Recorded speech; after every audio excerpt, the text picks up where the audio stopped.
Nothing really quite like a walk in the rain or shortly after rain next to the river. With all the oak on the ground,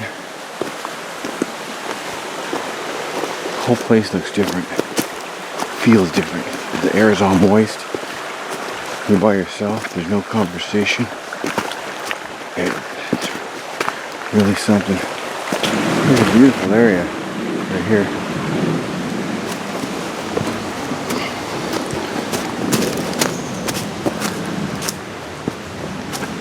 I really like this part of the trail.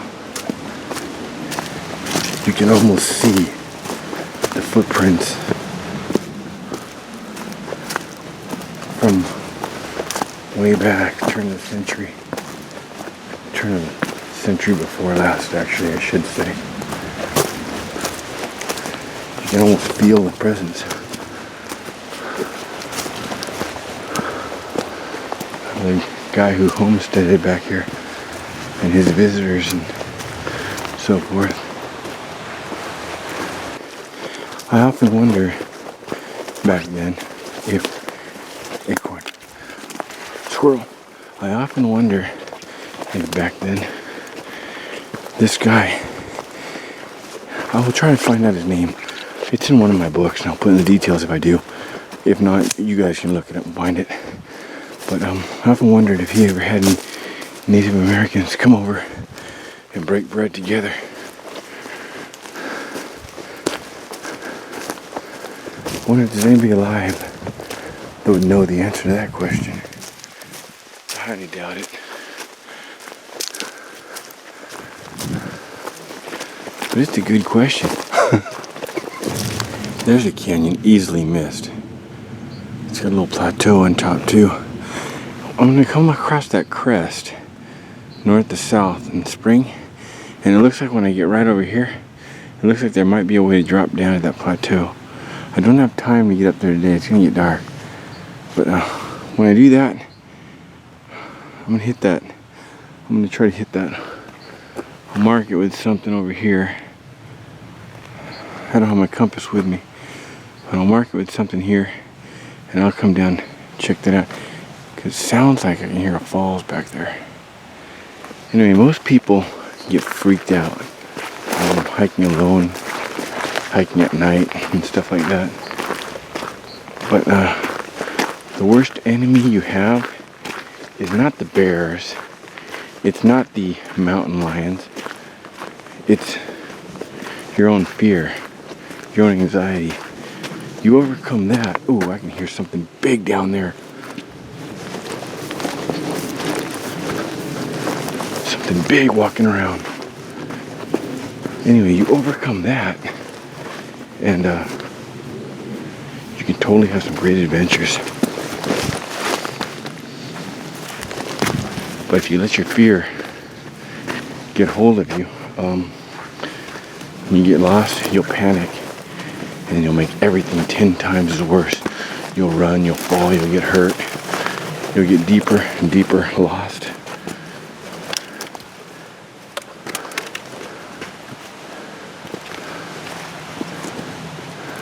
So if you do lose the trail, just stay calm. Backtrack. Circle. Open your circles up wider and wider each time until you hit something you know. Relax. Enjoy the ride. It may be taking you somewhere to see something. And if it is your time, it's your time. There's really not too much you can do about it. Relax and enjoy the ride.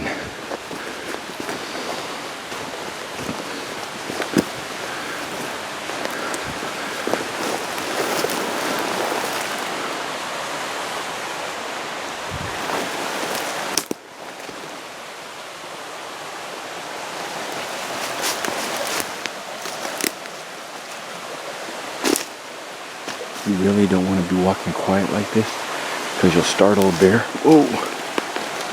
But I want to get him on film. So I don't want to scare him away. I want to catch him on film. Ooh.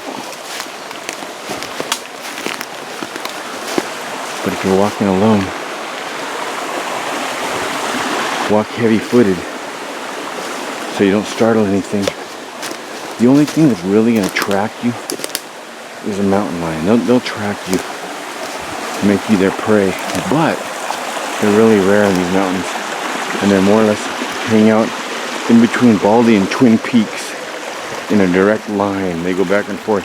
The rangers have motion detector cameras, and that's where most of them are spotted. Well, whatever it is gone. Maybe we can catch up with it. As you can see, whoa, yeah, it's gonna start boiling any second now. Look at that, man, better than Starbucks.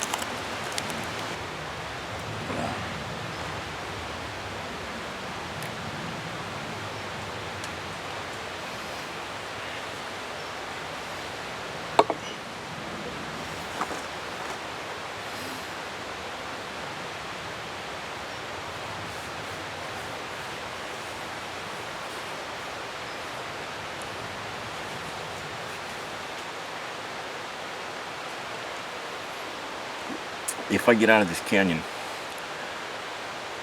with at least an hour's daylight left, I'm going to take advantage of the low traffic, not another car in the area, and I'm going to try to show, without showing the location, I'm going to try to show the final resting place of the last known documented 30 members of the Gabrilino tribe.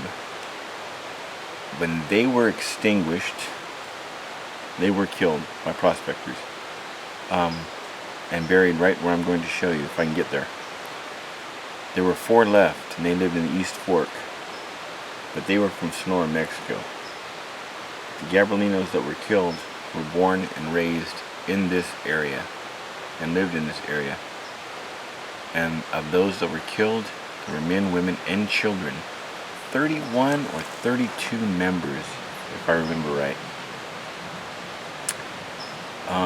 They were trading and making money, showing prospectors where to locate gold.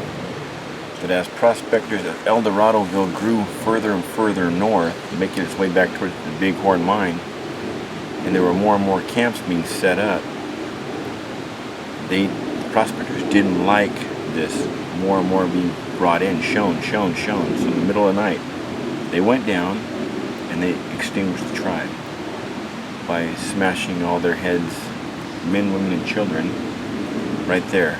And others found them and buried them on the site, but still there today. And you can see where they had it all dug out and leveled. But as for pottery and stuff, pottery pretty much didn't exist in the Gabrilinos because the clay was no good.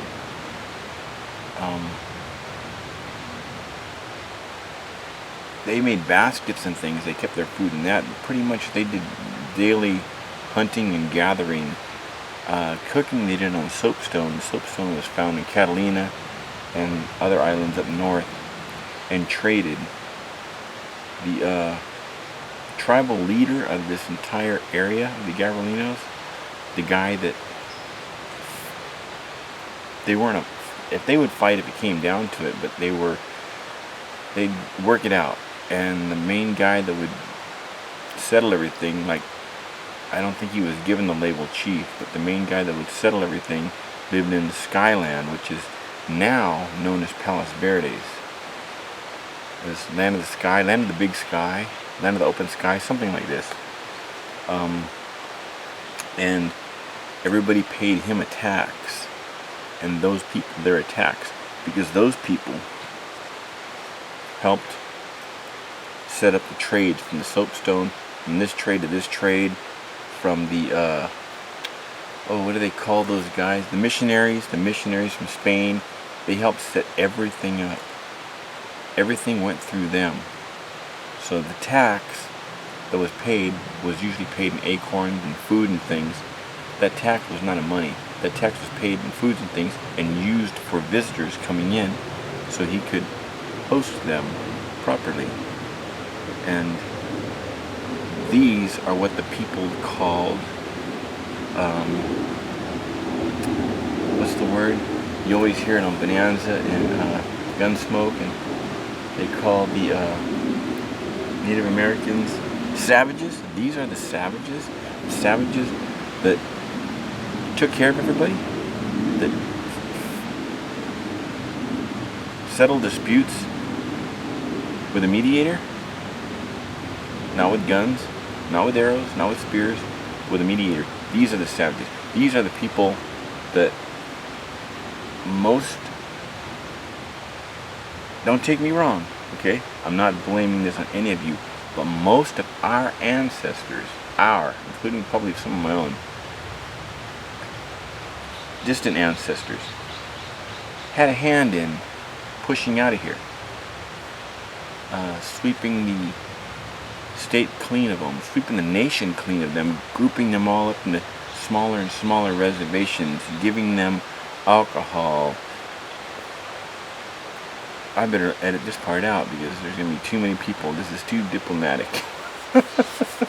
Forget I said anything. Anyway, that's if I have time. I'm headed out now. I make them heap big haste to get out of here and show you guys. I don't like going there a lot because people see you wandering that area. They wonder what you're doing there. There's nothing there. Why are you wandering there? Then they start jumping up there with metal detectors, and they start seeing other things, and pretty soon you know it, the spray paint and the litter. And right now it's clean. I'm going to keep it that way, out of respect. Cheers, guys. Looks like we're slipping into Sleepy Hollow here.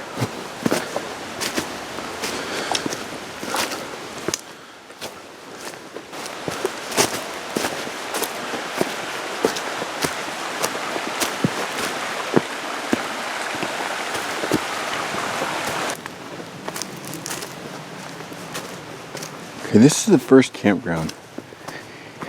In this campground for decades.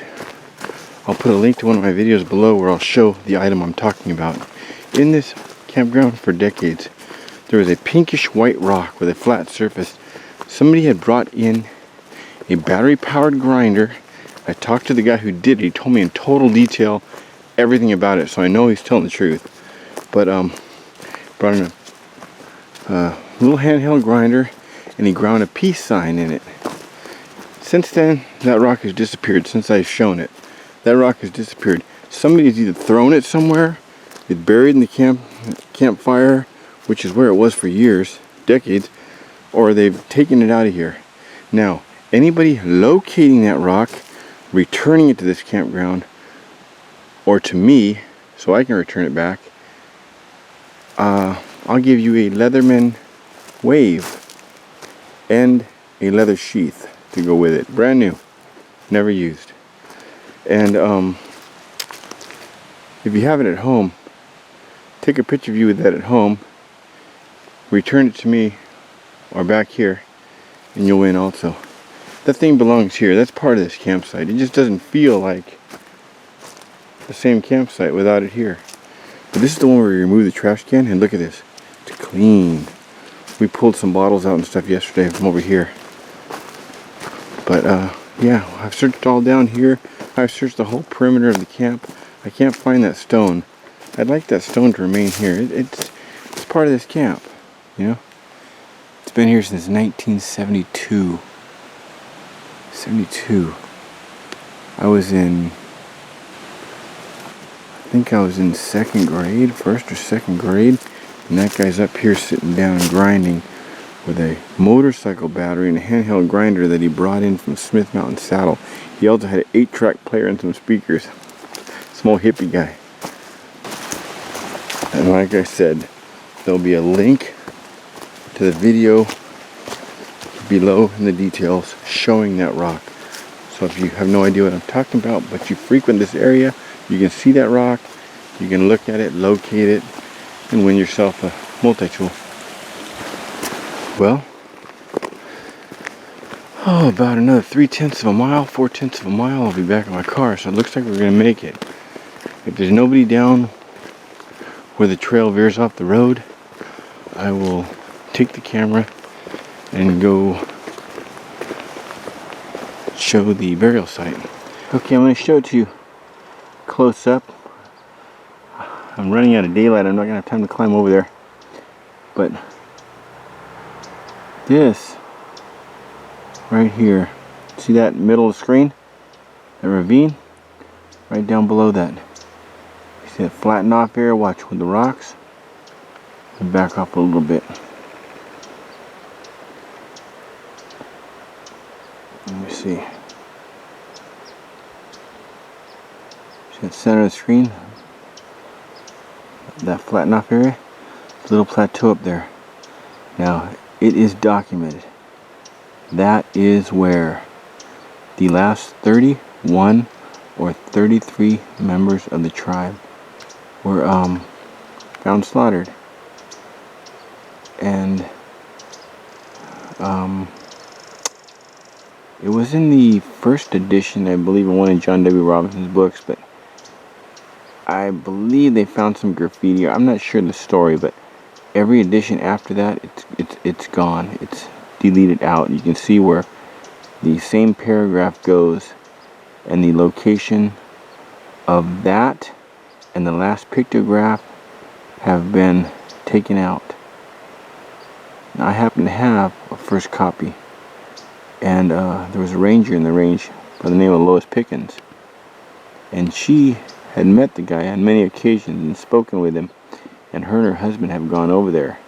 Her husband since passed on, and she's since retired, but she showed me photos, old photos. She shared a lot of information with me over the years, and in return I keep the secret.